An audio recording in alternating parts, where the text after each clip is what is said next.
নমস্কার, রাধারানী হেসেলে আবারও সবাইকে স্বাগত।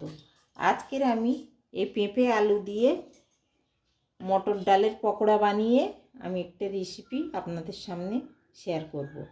আমি তার জন্য নিয়েছি এখানে 100 গ্রামের চেয়ে একটু বেশি মটর ডাল। আমি 1 ঘন্টা আগে ভিজিয়ে রেখেছিলাম। এটাকে আমি ভালো করে বেটে নেব, নিয়ে পকোড়াগুলো করব।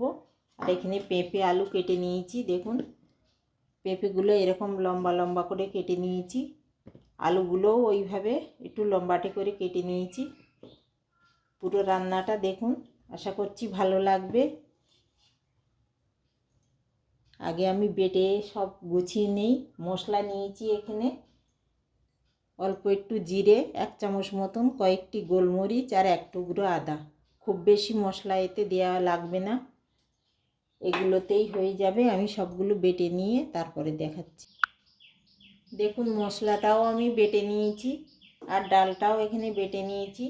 এবার যেটা করব, আমি ডালের মধ্যে অল্প একটু দেবো কালো জিরে, সামান্য একটু কালো জিরে দেবো অল্প একটু ধনেপাতা কুচি,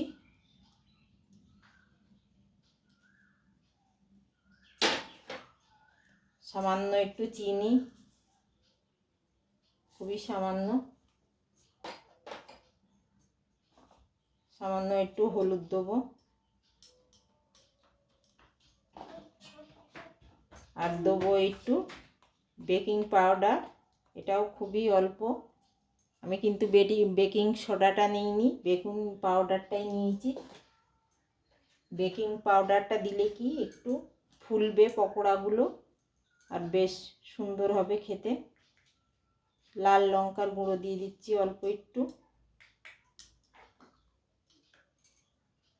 অল্প একটু দিয়ে দিচ্ছি গরম মশলার গুঁড়ো,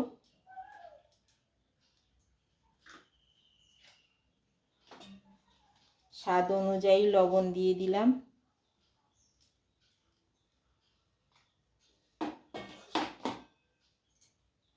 এবার এটাকে আমি খুব সুন্দর করে ফেটিয়ে নেব, হাত দিয়েই ফেটিয়ে নেব। আর আমি ডালটা দেখুন বেশ শুকনো করেই বেটেছি, খুব একটা জল দিলে হবে না, এটা একটু শুকনো করেই বাটতে হবে,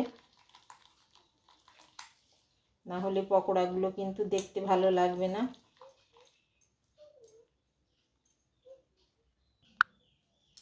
আমি অনেকক্ষণ ধরে খুব সুন্দরভাবে ফেটিয়ে নিয়েছি। এবার আমি চামচ দিয়ে ছোট ছোট করে পকোড়ার মতন করে আমি কড়াইতে দিয়ে দেবো। তেলও বসিয়ে দিয়েছি কড়াইতে, তেলটা গরমও হয়ে গেছে।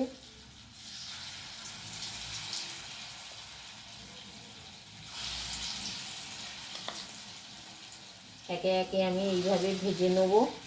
আমাদের সনাতন ধর্মে যারা অবলম্বী তারা নিরামিষ তো মাসের অর্ধেক দিনই নিরামিষ খাওয়া পড়ে।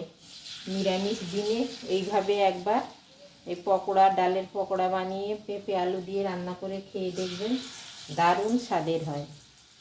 এই রান্নাটা কিন্তু সব কিছুর সঙ্গে খুব ভালো লাগে খেতে।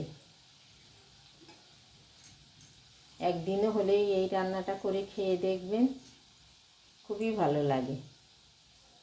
মাছের দিনে একটা মাছের ঝোল ভাত, একটা যে কোনো তরকারি করলেই হয়ে যায়, কিন্তু নিরামিষ দিনে অনেকগুলোই পদ রান্না করতে হয়, না হলে সব বাড়ির সদস্যদের খাওয়াই হয় না। সেই জন্য শুধু পেঁপে আলু না রান্না করে তার সঙ্গে একটু পকোড়া বানিয়ে দেবেন, খুবই ভালো লাগে খেতে।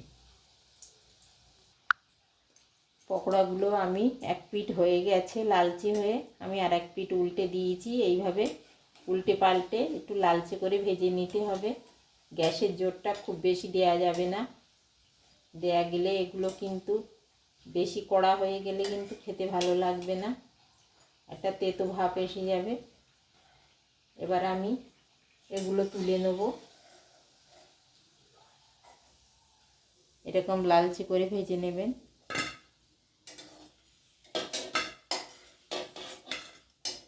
সমস্ত পকোড়াগুলো আমি এরকম করে ভেজে নেব।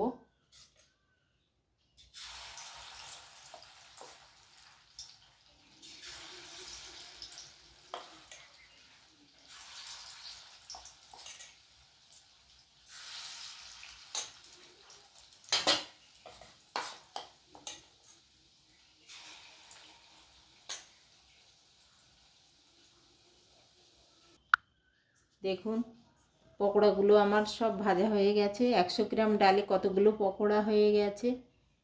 এবার যেটা করব, আমি আলুগুলো ভেজে নেব আলাদাভাবে, পেঁপেগুলো ভেজে নেব। আগে আলুগুলো ভেজে নিয়ে তুলে নেব, তারপরে পেঁপেগুলো দেবো, সামান্য একটু লবণ দেবো, দিয়ে বেশ ভালো করে ভেজে নেব। 100 গ্রাম ডালে প্রায় 5 জনের আপনি রান্নাটা করতে পারবেন, সমস্যায় 5 জনের হয়ে যাবে।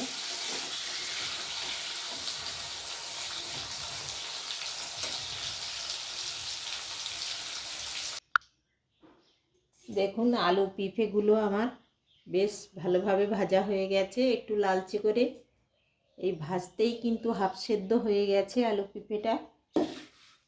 পেঁপের তরকারিতে খুব বেশি জল দিলে কিন্তু খেতে ভালো লাগে না।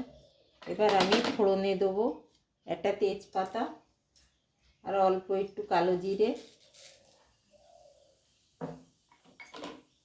2টো কাঁচা লঙ্কা, চেরা কাঁচা লঙ্কা,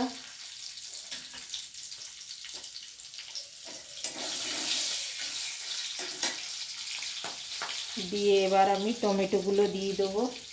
আমি কুচিয়ে রেখেছিলাম একটা ছোট্ট সাইজের টমেটো, দিয়ে আমি একটু লবণ দিয়ে ভালোভাবে এটাকে কষিয়ে নেব।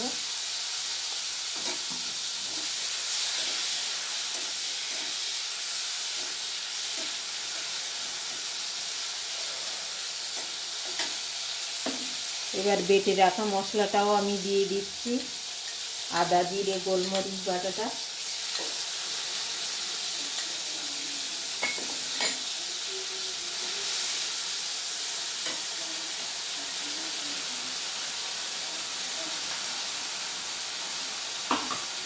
বাটি ধোয়া একটু জল দিয়ে আমি ভালোভাবে এটা কষিয়ে নেব।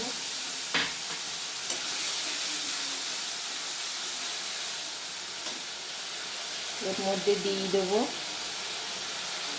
অল্প পরিমাণ হলুদ গুঁড়ো,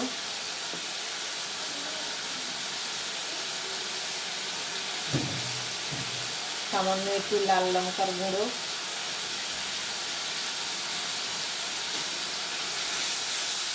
মশলাটার থেকে আমার বেশ একটা ভাজা গন্ধ বেরিয়েছে। এবার আমি গ্যাসের জোরটা একটু কমিয়ে দেবো, দিয়ে আমি অল্প একটু 2 চামচ মতন টক দই নিয়েছি, ওটা দিয়ে দেবো।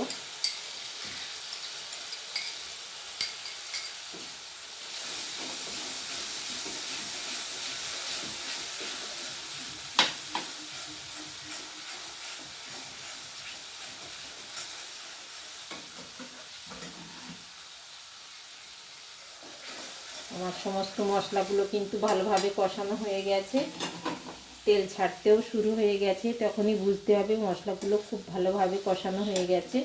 এবার আমি কিছুটা জল গরম করে রেখেছিলাম, ওটাই দিয়ে দেবো। আমি এখানে ঠান্ডা জলটা দিচ্ছি না, গরম জলই দিচ্ছি।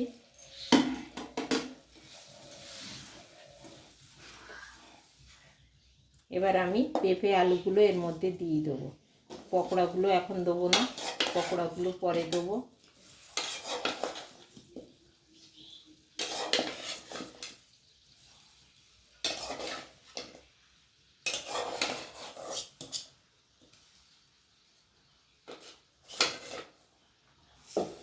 সমস্ত পেঁপে আলুগুলো আমি দিয়ে দিয়েছি, দিয়ে এবার আমি একটা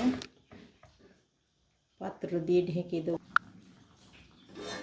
এবার আমি একটু ঢেকে দেবো, কিছুক্ষণ ফুটতে দেবো, তারপরে আমি পকোড়াগুলো ওর মধ্যে দেবো।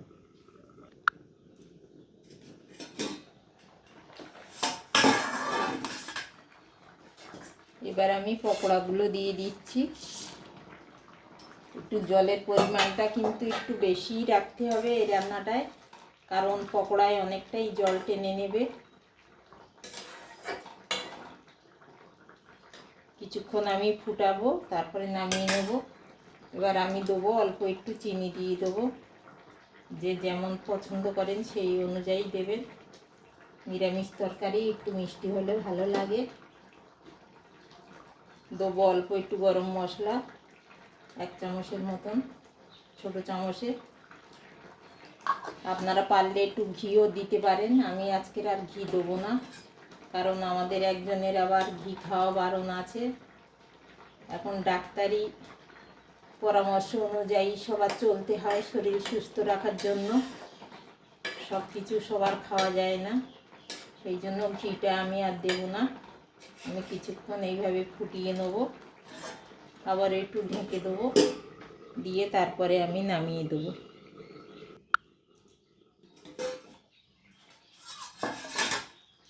এবার আমি কুচানো একটু ধনেপাতা কুচি দিয়ে দেবো, দিয়ে আমি এবার নামিয়ে দেবো।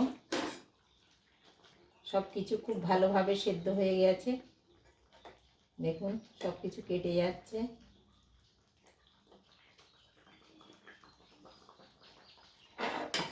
এবার আমি আলাদা একটি পাত্রে নামিয়ে নেবো, আর ঝোল কমাবো না, কারণ অনেকটাই আবার শুকিয়ে যাবে। আমি আলাদা একটি পাত্রে নামিয়ে নিয়েছি, দেখুন কত সুন্দর লাগছে দেখতে। আমার এই পেঁপে আর পকোড়ার রান্নাটা যদি ভালো লেগে থাকে অবশ্যই একটু লাইক, কমেন্ট আর শেয়ার করে দেবেন। সবাই ভালো থাকুন, সুস্থ থাকুন। দেখা হবে আবার পরের কোনো রান্না নিয়ে।